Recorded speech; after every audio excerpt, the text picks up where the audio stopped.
Cloud, di ba yung kapatid mo lagi nakakalat yung mga gamit niya? Opo. Nakita ko na naman yung false eyelashes niya. Ito, nakalagay na naman dun sa harap ng computer. Lagi pag ginagamit ko. Kuya, may pakalat-kalat gamit. Ngayon, gagawin natin, itatago mo to. Hayaan natin siya maganap. Aalis siya mamaya, di ba? May ensayo yata kayo no? O sige, hayaan natin siya maganap mamaya. No, tago mo. Mawakon. Ready na tayo. Sige. Cloud, Ah, yung false eyelashes ng kapatid mo, tinago mo. opo. Sige, naghahanap na siya, papasok yan, hanapin niya sa atin. Hayaan mo siya. Okay. Nakita niyo po yung false eyelashes ko?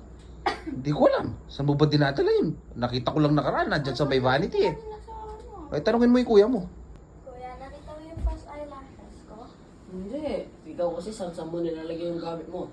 Eh, hindi daw nakita ni Papa eh. Di mo din nakita. Eh, doon ko nilagay sa harap ng TV yun eh. Hindi nga. Hindi ko nga nakita.